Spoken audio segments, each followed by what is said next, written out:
Liverpool are top of the league again. Thankfully, they capitalised on the opposing team and managed to get the win. Man City lost again. Chelsea dropped points and Liverpool actually capitalised on Tottenham and their poor defence. They had an 18-year-old at the back and Ange Postecoglou was making them play haram ball. They were open. If Liverpool didn't win that game, I know it was at Tottenham. However, that was the easiest game you can get in the Premier League because you're going to create so many chances because Tottenham are forcing their own mistakes. They're playing out from the back with players who don't play week in, week out. They haven't even got their main centre-backs. And Ange Postecoglou is just being a stubborn man. You shouldn't play like that, especially when you haven't got your first team fit. They were 2-0 up. Liverpool got 2-0 up with a beautiful cross from Trent Alexander-Arnold and Luis Diaz headed it in for 1-0. I don't know how he's managed to pick that out. Trent Alexander-Arnold cannot defend, but he reminds me of De Bruyne. The way he passes is insane. Right foot, left foot, swing, free kick. That's what he's made for. He's not there to defend. That's why the way Arne Slot plays and he makes the defenders sit back a few yards some of the time, which Ange needs to take a note out of his book. Once he decides to, that Trent looks heaps better because he's not the fastest player in the world. However, once he's one-to-one with a man, the man just turns around and passes the ball back. So Trent isn't getting bullied. Like, for example, Vinicius, if you sit 10 yards deeper, Vinicius is going to struggle because he uses his pace to get in behind people. So that's a great thing. We didn't have Konate and we conceded 3 goals, which is worrying because we also dropped points against Fulham and also Newcastle the game before. I know Konate was playing in the Newcastle game, I believe, but against Fulham, we probably wouldn't have conceded them goals or maybe one less and even won the game. However, hopefully Konate will come back soon. Joe Gomez is nowhere near as good as him at centre-back position. Joe Gomez is made to fill in at right and left back just to hold the game out because he's better defensively than Trent Alexander-Arnold. Alisson is back, thankfully. I know Kelleher has only made one mistake in his life and that was in the Newcastle game. But that was disgusting. You don't drop points to an individual error like that. Even if they scored a 3rd goal and it was an outrageous goal or a team goal that they had to work for, I wouldn't mind. But you can't gift them goals. No way. Robertson was playing again. I don't like Robertson this season. Robertson is trash. I don't care what anybody says. I don't care if you're a diehard Liverpool fan. You have to look at the statistics. And that brother doesn't have the best this season. No way. Gravenberch, baller. But we need an out-and-out CDM because Wataru, Endo, he should not be the backup. We need a better centre defensive midfielder. Szoboszlai, he's too attacking, man. Don't get me wrong, he gets the goals. And he's probably better at Nunes than finishing, even though he's a striker. However, Szoboszlai should not be the person we're relying on. And he's going to leave that midfield open again, especially against the best of teams. Salah doing what Salah does best. This season, he's not as technically gifted and advanced, but he's breaking records. Double figures in assists and goals before the end of the year. He's broken a record. And he's not even playing well. I watch him play. He's just there in the right moments at the right point in the pitch. I play striker. I believe he plays a little like myself. Don't get me wrong, I'm not as technical as my brother. However, I just sit there, wait for the ball, and that's what he's doing. He's developed his game, sort of like Cristiano Ronaldo did when he was getting a bit older, and all he cares about is that goal. That's all, and that's all he should care about. Because when you've got people like Darwin Núñez and Gakpo in the team who aren't the best clinically, you need a Salah in your team. You need Luis Diaz against Tottenham in your team. And that's what we did. They got back into the game just for Szoboszlai to make it 3-1 after McAllister made us 2-0 up with a slimy header.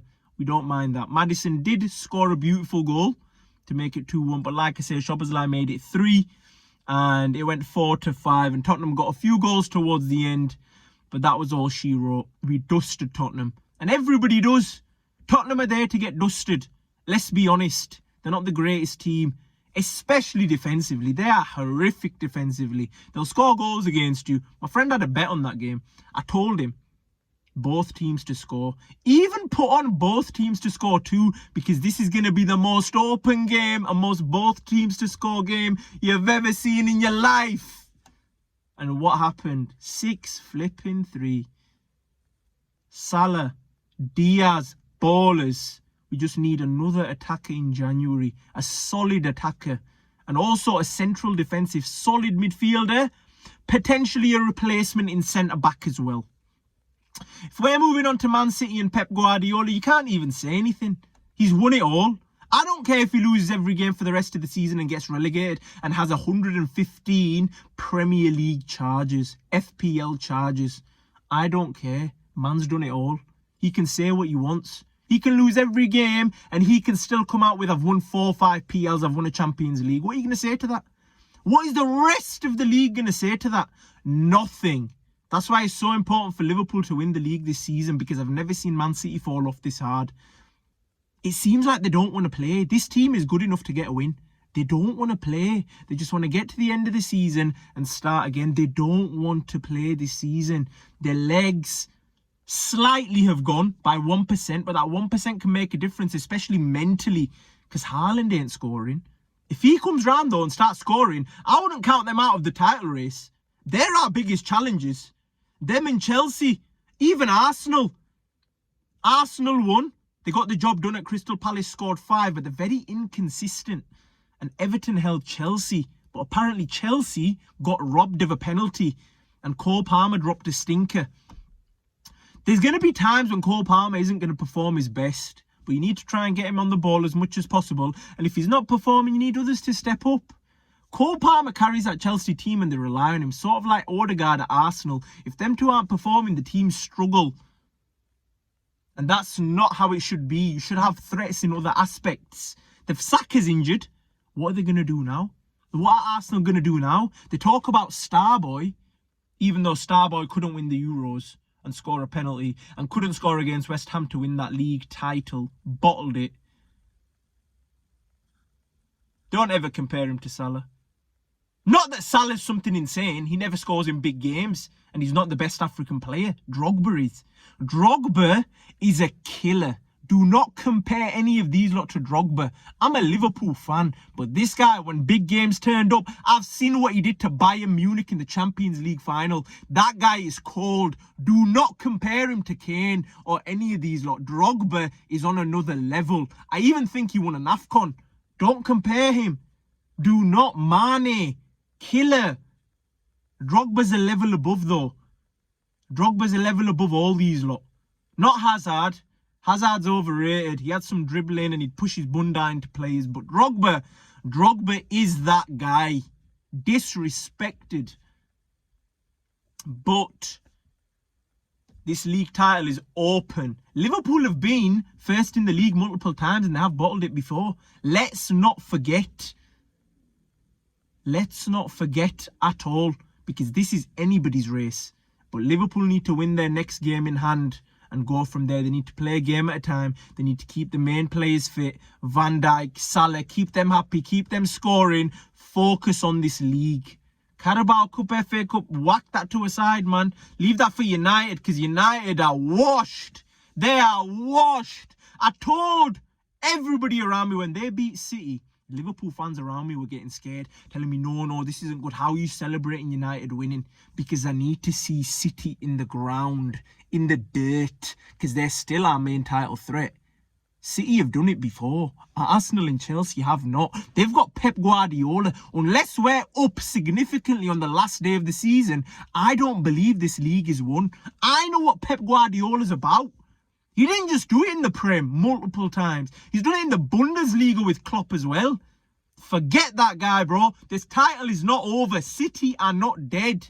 But when United beat them, everyone's telling me, oh, you're a United fan, you're a United fan. No, United are no threat. And then they go get battered by Bournemouth. This is what I'm saying. You need to look at the opposition. Nobody, Pep Guardiola himself, could not fix Manchester United. Them players are useless. Bruno Fernandes thinks he's one of the best players in the league. He's not. Rashford thinks he's some sort of superstar, breaking up with his girlfriend. He's not. They may do well at other clubs, but they're not superstars. They're not Mohamed Salahs. They're not Bernardo Silvas. They're not Haaland. I don't care if Haaland goes on a goalless drought for 30 games. They're not Haaland. They're not Drogba. United are cooked. The only players that I'd keep in that United team are Mazraoui. Maybe De Ligt, but he's a squad player. Mino, maybe squad player. Ahmad, potentially Højlund. The rest got to go. Clean them out. Clean them out. Garnacho, he got to go. Bruno got to go. They all got to go, bro. And I'm a Liverpool fan. I can't watch these lot. Haram. Haram. And you know who did the most haram thing? Ten Hag. Eric Ten Hag. I agree with Saeed on this. Eric Ten Hag dropped 600 million on Thrash. Lisandro Martinez. Anthony. Get that fidget spinner out of the club. Look at what he's spent, and he's left this mess to deal with for Amorim. And Amorim's getting backlash. How are you guys, you United fans, having no respect, putting dirt on Amorim's name just because he's got to deal with other man's scraps? He didn't buy none of them. Them players have never played for any manager. They didn't play for Mourinho. Get your act together, ain't the manager. It's the players. And I don't care if you say you got to get the best out of the players. Bro, that team is made to park the bus.